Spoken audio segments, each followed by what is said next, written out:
नमस्कार. शिवशरणात श्री स्वामी समर्थ.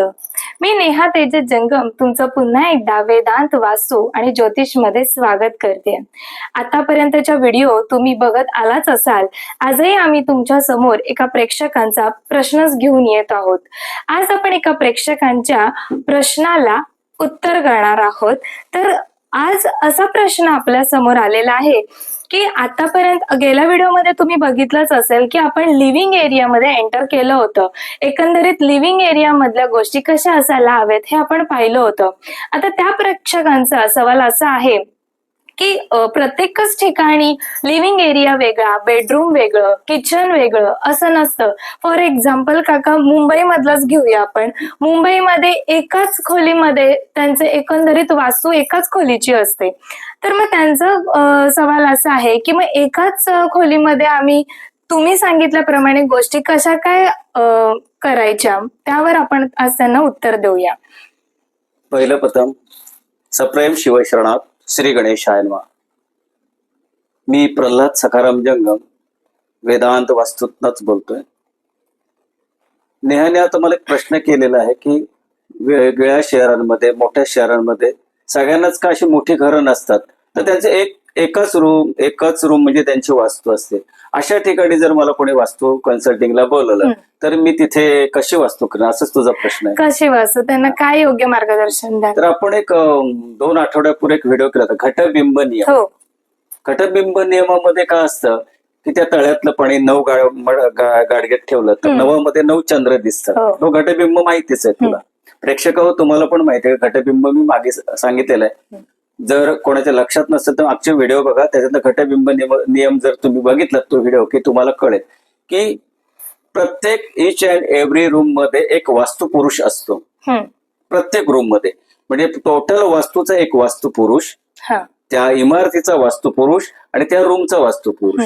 म्हणजे त्या रूमच्या ईशान्य भागामध्ये, त्या रूमच्या ईशान्य भागामध्ये त्यांचं वास्तू पुरुषाचं डोकं असतं. त्या रूमच्या ईशान्य भागामध्ये डोकं असतं प्रत्येकाच्या ठिकाणी, प्रत्येक रूमच्या ठिकाणी असतं. तसं पूर्ण वास्तूच्या ठिकाणी तसं असतं, मूळ वास्तूच्या. आणि प्रत्येक रूमच्या ठिकाणी पण तसं वास्तू पुरुष असतो. आता ज्या वेळेला आपण वास्तू एकाच रूमची करायला जातो, त्याचे 4 भाग केले, त्या रूमचे 4 भाग करायचे. एक कप्पा येतो तो ईशान्येतला, तो जलतत्व आणि ईश्वराचा आहे. म्हणजे त्यांचं काय झालं, देवघर तिकडे झालं. त्या व्यक्तीला जर देवघर करायचं असेल तर ईशान्य कोपऱ्यात त्यांनी करावं. एक्झॅक्टली राईट साईडचा जो कोपरा पूर्वेकडे तोंड करून तो आग्नेय कोपऱ्यात, म्हणजे तिकडे त्याचा अग्नी झाला, म्हणजे त्याचं अग्नीचं स्थान झालं, किचन झालं. सेकंडली नैऋत्य. असे 4 कप्प्यामध्ये ते 4 विभागणी करावेत. म्हणजे जसं आपण मोठ्या रूमात, म्हणजे ईशान्येतला जो कप्पा असतो तो म्हणजे त्याच्या टोटल वास्तूचा ईशान्य, तसं एका रूमचा तो ईशान्य झाला. प्रत्येक इच अँड एव्हरी रूमचा जसा घटबिंब नियम असतो तसं त्या प्रत्येक कप्प्याचा एक घटबिंब नियम असतो. म्हणजे 4 कोपऱ्यात 4 पुन्हा वास्तू पुरुष तयार झाले. पहिले 4 आणि पुन्हा त्या एक कोपऱ्यामध्ये 4. म्हणजे जसं पूर्ण वास्तूमध्ये असतं बघा, ईशान्य कोपऱ्यातलं एक वास्तू पुरुष, अग्नीतलं एक वास्तू पुरुष, आणि प्रत्येक रूमला तिथे त्या एकाच रूम मध्ये 4 वास्तू पुरुष निर्माण झाले. आणि त्याप्रमाणे जर आपण तिथे वास्तू कन्सल्टिंग केले तर तेच जे मोठ्या घराला रिझल्ट मिळतात, बंगल्याने रिझल्ट मिळतात, तसं त्याच्या एका रूमला सुद्धा तेच रिझल्ट मिळतात. म्हणजे त्या एकाच रूमच्या अग्नीमध्ये त्याचं गॅस शेगडी का असेल त्यांनी करावी. तसंच वायव्यमध्ये झोपण्याचं करा, भले एक कॉट ठेवी ना, म्हणजे त्या कोपऱ्यामध्ये त्याचं ते झालं. आणि अशा तऱ्हेने आपण एका रूमची कन्सल्टिंग करू शकतो, पॉसिबिलिटी आहे. एखादा कोण आला आपल्याकडे, म्हटलं अरे आता एकच रूम आहे, कुठे स्वयंपाक करायचं, तर अग्नी कोपऱ्यामध्ये करायचं. तो कोपरा त्यांनी जसं मोठ्याला करतो, सगळ्या रूमला करतो, तसं मोठं विश्व आहे. जग, देश, तालुका, जिल्हा, तालुका, गाव, गावातलं माझं घर, असं सूक्ष्म ते मोठ्यातून सूक्ष्म येऊ शकतं. आणि असं आपण ते एकाच रूमचं कन्सल्टिंग करू शकतो. त्यामुळे जरी एक रूम असली तरी घाबरण्याचं कारण नाही. तुम्हाला जी तत्व दिलेली आहेत, तुम्हाला जे नियम दिले आहेत, काही रेमेडीज ज्या ईशान्येच्या कोपऱ्यात दिलेल्या आहेत, ईशान्येतल्या ज्या रेमेडी आहेत तुमच्या ईशान्य कोपऱ्यात करायच्या, अग्नीतल्या रेमेडी अग्नीमध्ये करायच्या. एवढं त्यातलं फरक आहे. तुम्हाला 100% त्याचे रिझल्ट चांगले मिळतात.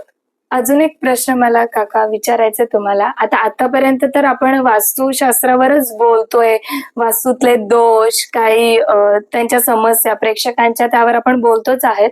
आताही तुम्ही त्या छोट्या खोलीमधलं खूप छान पद्धतीने मार्गदर्शन दिलं. छोटी रूम पण ते प्रत्येक रूमचा एक एक कोपरा, पुन्हा त्यामध्ये 4 कोपरे, असा तो वास्तुपुरुष असतो. आता मला तुम्हाला एक्झॅक्टली हेच मला विचारायचंय की आपण वास्तू बद्दल तुम्ही बोलताय, पण नेमकं वास्तू पुरुष म्हणजे काय, म्हणजे त्याची उत्पत्ती कशी झाली हे थोडक्यात तुम्ही ह्याच व्हिडिओमध्ये आता सांगाल. ओके. बऱ्याच व्हिडिओमध्ये आपण वास्तुपुरुष करतोय, हा. पण आपण प्रेक्षकांना नेमका वास्तुपुरुष कोण आहे, कोण तो आला कुठून, हम्म. त्याचं काहीच हे केलेलं नाही. त्यामुळे आता वास्तुपुरुषाबद्दल तुम्हाला एक कथा सांगणार आहे.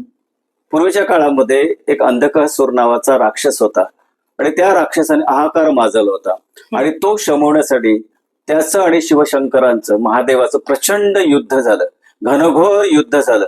आणि ते घनघोर युद्धामध्ये शंकराला थकवा आला आणि घाम आला. त्या घामाच्या एका थेंबापासून एक कराळमुखी 11 विकराळ असा निर्माण, 11 विकराळ अशी आकृती निर्माण झाली पुरुषाची. तो प्रचंड 11 विकराळ होता की त्याला भूक लागली, असा काहीतरी खायलाच आलेलं. पहिलं काय खाल्लं असेल ते अंधकासुराचं ते कलेवर म्हणजे शेव ते खाऊन टाकलं त्याने. पुन्हा तो असा हे खाऊ ते खाऊ सगळंच पृथ्वी ते सगळं खायला लागला. पृथ्वी आकाश पाताळ सगळे फिरणार आणि खायला मागायला लागलं, पण त्याला काय ते जमेना. मग सगळे देवांना ह्याचा अंदाज आला की आता जर हा जर माणूस निर्माण जो झालेला आहे तो हा सगळ्यांना खायला लागेल, आकाश पाताळ सगळंच खाल्लं तर काय करणार.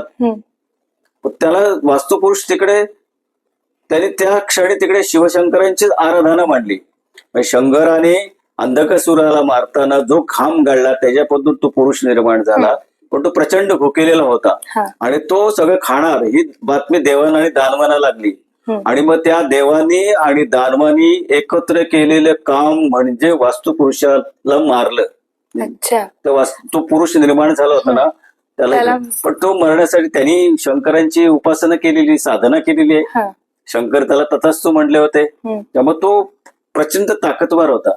देवांना एकट्यानं सुद्धा तो जुमनला नसता किंवा दानवांना पण जमला, पण दानव आणि देव आणि दानवाने एकत्र काम करून त्याला पालथं पाडलं. पालथं पाडल्यानंतर मग त्याचं डोकं केलं ईशान्येला आणि पाय केले नैऋत्येला आणि त्याच्यावर सगळे दैवत बसले. म्हणून ते कोपऱ्यामध्ये आपण म्हणतो नाही का, देवता बसले, 7 देवता 8 देवता असं ते दैवत बसले. त्यावेळी त्यात एक अग्रीमेंट झालं दोघांमध्ये की त्या नैमित्तिक आहार दिला जाईल. आपण वास्तुपुरुषाला नैवेद्य ठेवायचं कारणच ते आहे की तिथे नैवेद्य ठेवायला लागतो आणि अशा कारणाने तो वास्तुपुरुष निर्माण झाला आणि तो सदैव असा भुकेलेला आणि झोपलेला, असं पालतं केले त्याला, त्याच्यावर सगळे देव बसवले आणि तो म्हणे जो मला नैवेद्य देईल नेहमी त्रैमासिक वगैरे असं जो नैवेद्य देतात आणि वास्तुशांतीच्या वेळेला प्रथमतः त्याला नैवेद्य द्यावा. आणि मी तर काही गुरुजींना अशी विनंती करेन, त्या गुरुजींनी वास्तुशांती आणि वास्तु निक्षेपाच्या वेळेला ही वास्तुपुरुषाची कथा त्यांना सांगावी, म्हणजे यजमानानं कळेल की काय काय करावं. बरं, ह्या कथेमध्ये काय समजू शकतं आपल्याला नेहा, की कुठलंही कार्य करताना प्रचंड श्रम करावा लागतो. शंभू महादेवाला श्रम करावे लागले, घाम गाळला. म्हणजे कोणत्याही वास्तू निर्मितीसाठी प्रचंड घाम गाळावा लागतो. घाम गाळल्याशिवाय किंवा कष्ट केल्याशिवाय वास्तू निर्माण होत नाही. आणि वास्तू निर्मितीसाठी 2 वृत्ती लागतात, देववृत्ती आणि दानववृत्ती. म्हणजे देव आणि दानव त्या वास्तुपुरुषाला दाबलं, 2 वृत्तीचे लोक लागतात. आता दानववृत्तीची वृत्त म्हणजे काय, ते ज्या वेळेला वास्तू निर्माण होते त्यावेळेस कष्टाची जी कामं असतात ती ते लोक करतात. आणि देव प्रवृत्तीचे लोक काय करतात, बौद्धिक क्षमतेची आतली कामं करतात, जी कलाकुसर आहे काय. म्हणजे वास्तू निर्मितीसाठी देवांचा आणि दानवांचा दोघांचाही सहभाग तेवढाच आहे. घर सहजासहजी निर्माण होत नाही, कष्टाशिवाय घर निर्माण होत नाही. आणि अशा तऱ्हेने त्या वास्तू कथेतनं हाच आपल्याला संदेश घ्यायचा आहे की कष्टाशिवाय फळ नाही. म्हणजे तुमचा वास्तुपुरुष खुश तर तुमची पूर्ण खुश. म्हणून काही वास्तुशास्त्रानुसार वास्तूमध्ये अपशब्द बोलू नये, वास्तू नेहमी तथास्तु म्हणत असते. म्हणून वास्तू तथास्तु ज्यावेळेला घराला नाव देतात वास्तू तथास्तु, त्याचा अर्थ तोच आहे की समाधानाने शांततेने घरात राहणे आणि त्या वास्तुपुरुषाला नेहमी स्मरण करावं. काही लोक एकदा वास्तुपुरुष पुरला की हा दुसऱ्या मध्येच प्रश्न तुला आला असेल मला वाटते की वास्तुपुरुष कुठे पुरतात. वास्तुपुरुष हा आग्नेय कोपऱ्यात पुरतात. पण त्या वास्तुपुरुषाचं जे डोकं आहे त्या ह्याच्यावर केलेलं असतं ते ईशान्येला करायचे. त्या चौकोनाच्या नैऋत्याला त्याचे पाहिलं ह्या पद्धतीत त्याला पालथा करून नवरत्न जे ते गुरुजी करतात. जे तुमच्याकडे पूजा करणारे येणारे लोक आहेत ते सगळं करत असतात. त्यांना तेवढं नैवेद्य आणि ती कथा सांगायला असं माझं मत आहे ना. हे शास्त्रात पुढे लिहिलेलं नाही, कथा सांगायलाच पाहिजे.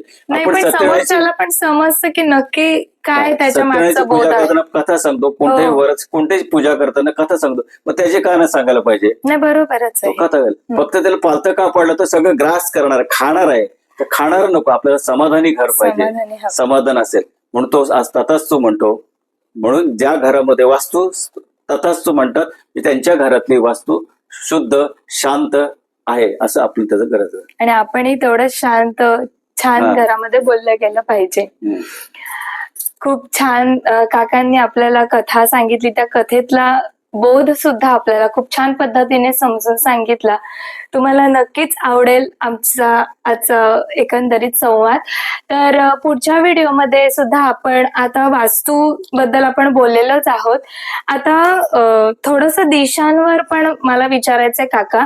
तर आपण पुढच्याच व्हिडिओमध्ये घेऊयात त्या दिशांचे कट्स आणि एक्सटेन्शन्स. म्हणजे कोणाचं वायव्य कोपरा कट्स असतात, कोणाचे एक्सटेंड्स असतात. तर यावर आपण संवाद साधूच आपण पुढच्या व्हिडिओमध्ये. तर आजची व्हिडिओ तुम्हाला कशी वाटली कमेंट्स मध्ये नक्की कळवा. तुमच्या काही समस्या असेल त्या सुद्धा कळवा. काका नक्कीच तुम्हाला योग्य पद्धतीने मार्गदर्शन करतील. आणि आमचं चॅनल सबस्क्राईब केलं नसेल तर सबस्क्राईब करायला विसरू नका. धन्यवाद.